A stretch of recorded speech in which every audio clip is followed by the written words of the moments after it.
He grew up in a middle-class Jewish household in Cedarhurst, Long Island, the kind of town where the expectations were modest and the paths forward were predictable. He was not the best student, not the most disciplined young man, and not someone who gave his family obvious reasons to believe he was building toward anything in particular. He dropped out of college, spent years working low-level jobs in shoe stores and warehouses, got fired more than once, and arrived at the age of 31 with almost nothing to show for the decade behind him. In 1990, with $1,100 in personal savings and no investors, no retail space, and no manufacturing relationships, he started a shoe company out of the trunk of his car in Queens. Within 5 years, Steve Madden Limited was one of the fastest-growing footwear brands in the United States. Within a decade, it was a publicly traded company generating hundreds of millions of dollars in annual revenue, selling shoes that define the aesthetic of an entire generation of young American women. This is the story of how a scrappy kid from Long Island with no credentials and barely enough money to get started built one of the most recognizable shoe brands in American retail history. If you are new to this channel, welcome. If this kind of story is what brings you back, hit the like button right now, subscribe to the channel, and share this video with someone who needs to hear it. Now let us get into it. Stephen Madden was born on October 23, 1958 in Far Rockaway, Queens, and grew up in Cedarhurst, a small village in Nassau County on the south shore of Long Island. Cedarhurst was a predominantly Jewish community with a strong middle-class character, the kind of place where families were comfortable without being wealthy, where the local stores were familiar and the neighbors knew each other, and where the general assumption was that young people would find their way into stable professional lives through education and steady effort. It was not a place that produced many fashion entrepreneurs, and nothing about Steve Madden's early years suggested he would be among the first. His father was a businessman, and his mother ran the household, and the family lived a life that was ordinary in the best sense of the word, stable, connected, and without the kind of dramatic deprivation that makes for a more conventional rags to riches origin story. Steve's struggle was not primarily economic. It was the more common and in some ways more difficult struggle of a young person who did not fit the expected mold, who could not find his place inside the structures that were laid out for him, and who spent years in a kind of restless searching for something he could not yet name. He was not a particularly focused student, and the academic path that most of his peers followed with reasonable success held little appeal for him.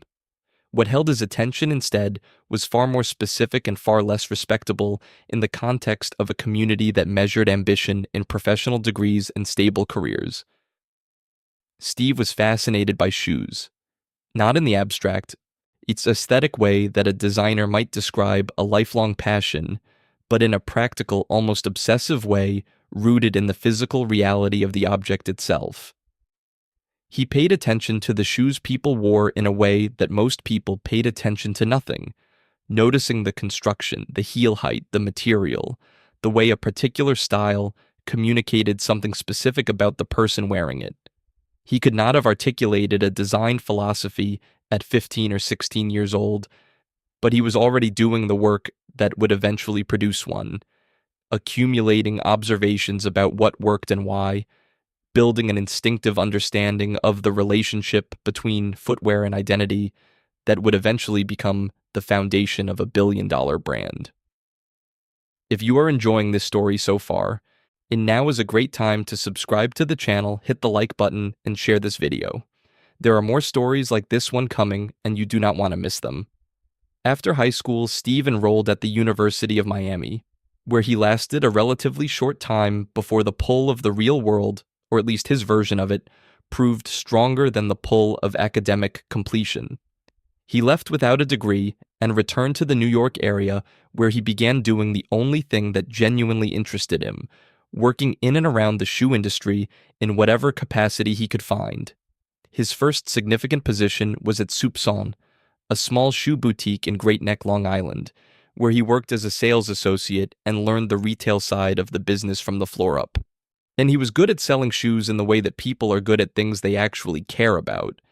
attentive to what customers responded to, curious about what the product communicated, and genuinely invested in the transaction rather than simply going through the motions of a job.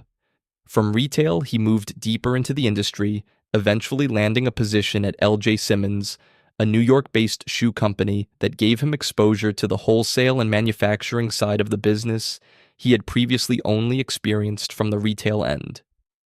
Working at a production and distribution level taught him things about how the shoe industry actually operated that no amount of retail experience could have provided.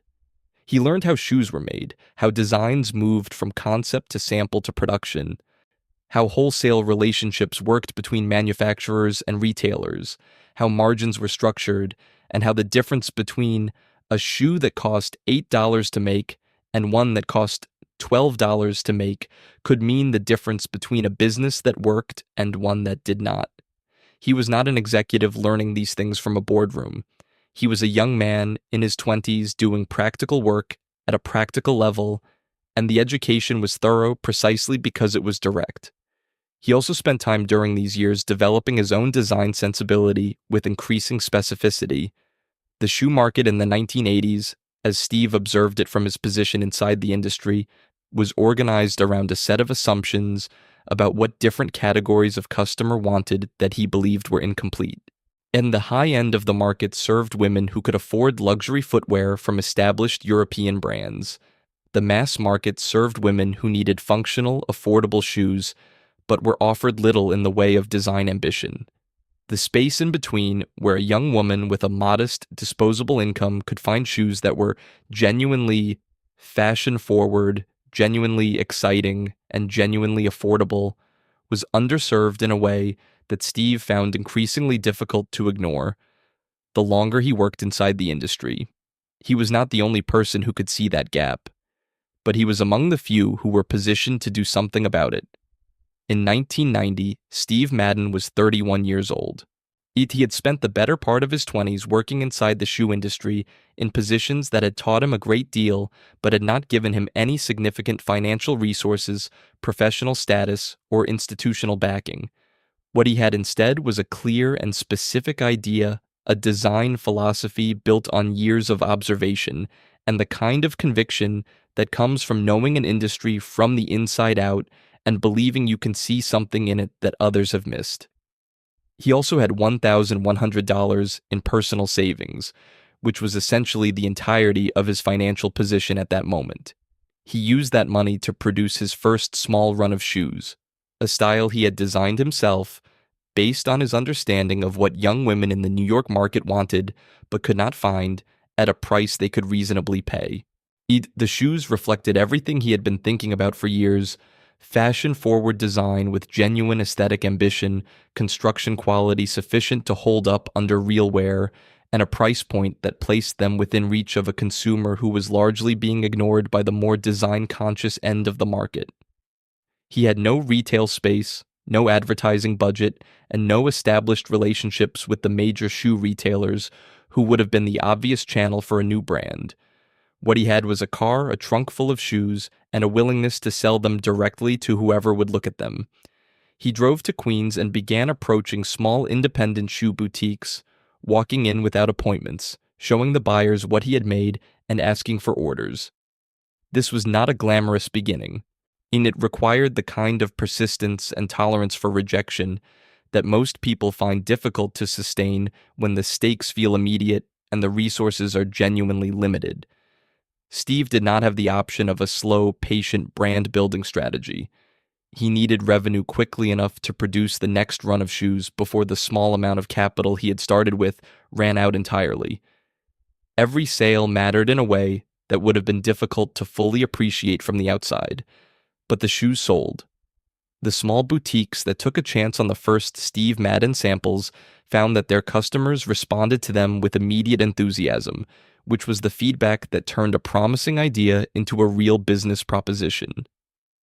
The response confirmed what Steve had believed about the gap in the market, that young women in New York wanted shoes that looked expensive and felt current without costing what expensive shoes actually cost, and that nobody was serving that want with the consistency and design intelligence it deserved.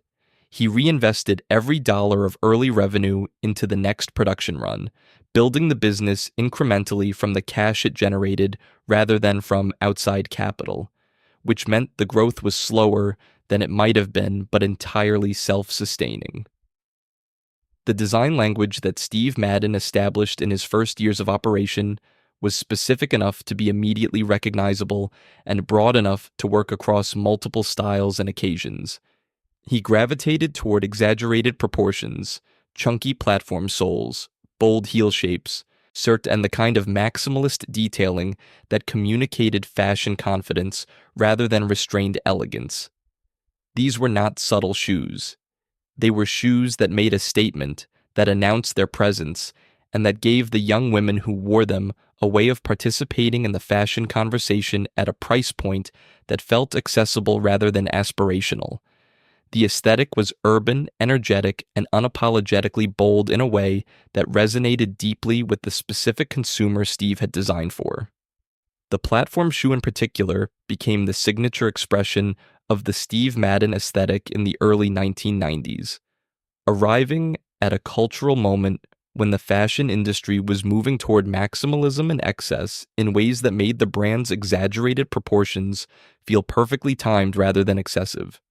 The platform sole, guides which added height dramatically and created a silhouette that was both distinctive and immediately recognizable, became the visual shorthand for the brand in the same way that the Polo Player logo had become the shorthand for Ralph Lauren or the interlocking C had become the shorthand for Chanel. It communicated something specific about the person wearing it, that she was young, fashion conscious, willing to take a risk with her appearance, and unwilling to spend the kind of money that high fashion brands required as the price of admission to that level of aesthetic ambition. Distribution expanded rapidly through the early 1990s as Steve built relationships with the independent boutiques and regional chain stores that served his target customer most directly. He also developed a presence on the floors of larger retailers who were beginning to recognize that the Steve Madden aesthetic was generating the kind of immediate consumer response that most brands spent years trying to build. The brand's growth was driven almost entirely by the shoes themselves, and by the word-of-mouth enthusiasm of the young women who bought them and wore them and talked about them, rather than by any significant advertising investment that a company at Steve Madden's revenue level in its early years could not have afforded in any meaningful form. By 1993, Steve Madden Limited had grown far enough and fast enough that the option of taking the company public on the financial markets became a realistic possibility rather than a distant ambition. The brand had established genuine consumer demand, a recognizable and consistent design identity, a growing distribution network, and revenue figures that justified the kind of institutional attention that an initial public offering required. In December of 1993, Steve Madden Limited completed its initial public offering on the NASDAQ stock exchange. For a man who had started his company 3 years earlier with $1,100 in personal savings and a trunk full of shoes, the IPO represented a transformation in the scale and legitimacy of what he had built that was difficult to fully comprehend from the inside. The capital raised through the public offering gave Steve Madden Limited the resources to expand aggressively in ways that the self-funded early years had made impossible. The company invested in broader distribution, deeper retail relationships, expanded production capacity, and the beginning of a marketing presence that could reach beyond the organic word of mouth that had built the brand in its first 3 years. New styles were introduced with increasing frequency, extending the Steve Madden aesthetic into categories and occasions beyond the platform shoes and bold statement footwear that had established the brand's identity, while maintaining the consistent design language and accessible price positioning that had made those original products work. The mid-1990s were years of significant expansion for the American economy generally and for the retail sector specifically, and Steve Madden rode that expansion with a brand that was genuinely well-positioned for the cultural moment. Young women in the mid-1990s were the most fashion-conscious generation of consumers the American market had yet produced, shaped by the explosion of fashion media, music video culture, and the new visual vocabulary that television and magazines were distributing at unprecedented scale. They knew what they wanted to look like. They had opinions about footwear that would have surprised previous generations, and they were increasingly willing to spend a meaningful portion of their discretionary income on shoes that expressed those opinions. Steve Madden was exactly the brand that existed at the intersection of those conditions. By the mid to late 1990s, Steve Madden had grown from a trunk sale operation in Queens into one of the most recognized footwear brands in the United States, each with annual revenues climbing into the hundreds of millions of dollars and a retail presence that extended from independent boutiques to major department stores and the company's own growing network of freestanding retail locations. The brand's core customer, the young, urban, fashion-conscious woman who wanted genuine design at an accessible price, had been joined by a broader audience that included older consumers who responded to the brand's consistent execution and younger consumers who had grown up seeing the shoes in the wardrobes of the women they admired. The demographic reach of the brand extended well beyond the narrow niche it had originally been designed for. The product range had expanded significantly from the platform shoes and bold statement styles of the early years into a full footwear offering that covered everything from casual sneakers and sandals to dress shoes and boots, all executed with the consistent design, sensibility, and price positioning that had defined the brand from its first production run.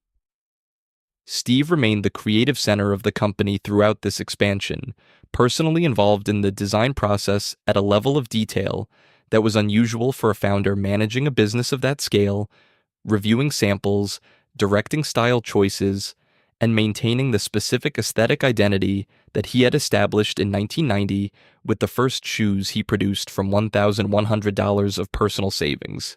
The company also developed a significant wholesale business that placed Steve Madden products in the major department stores and shoe chains that served the broadest cross-section of the American consumer market.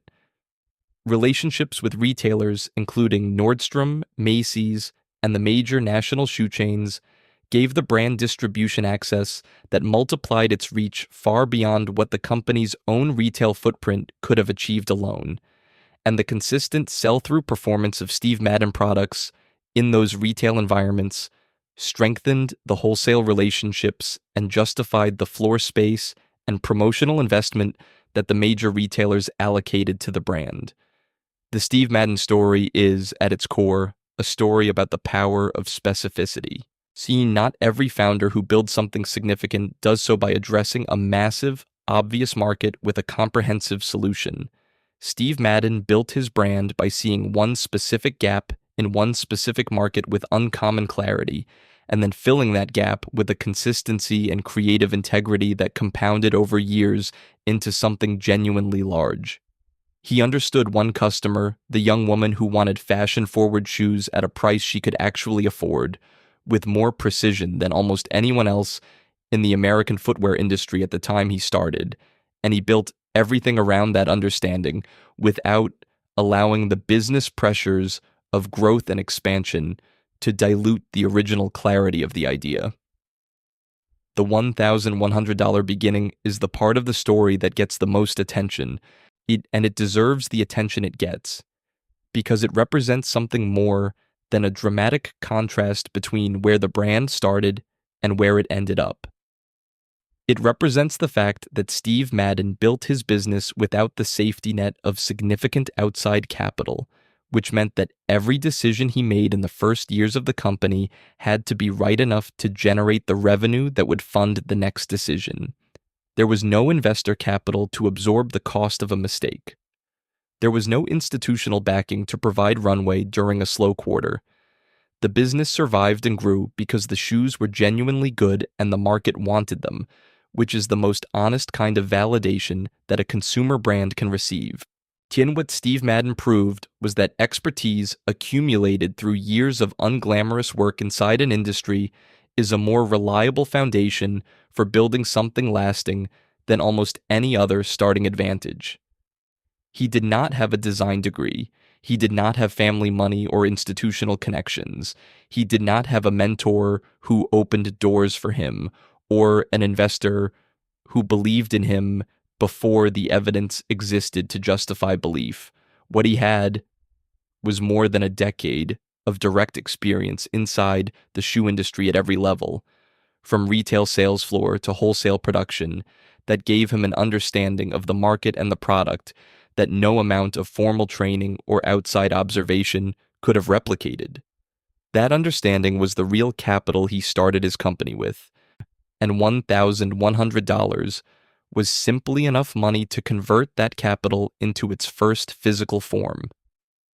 He also proved something about the relationship between price and design ambition that the fashion industry tends to treat as a fixed constraint rather than a problem worth solving. The assumption that genuinely fashion-forward design required a luxury price point was not a law of the market. It was a habit of the industry, a failure of imagination among the established players who had stopped asking whether the gap between high-fashion footwear and mass-market footwear actually needed to be as wide as they had made it. Steve Madden asked that question, answered it with a specific and original design point of view, and built a brand that demonstrated the answer clearly enough that the industry eventually had to acknowledge it. Every shoe brand that operates today in the space between luxury and mass market is operating in territory that Steve Madden helped define. The boy from Cedarhurst who spent his 20s in shoe stores and warehouses, who started a company in his car with less money than most people spend on a month of rent, who built his first customer base by walking into boutiques without an appointment and showing buyers what he had made, created something that outlasted his own involvement in it, that carried his name on millions of pairs of shoes sold in dozens of countries, and that proved, as clearly as any business story of its era, is that knowing one thing with uncommon depth and having the courage to build around that knowledge is enough. It has always been enough. Steve Madden proved it with $1,100 and a trunk full of shoes in Queens. That is the story of Steve Madden, and if you made it to the end of this video, thank you for watching.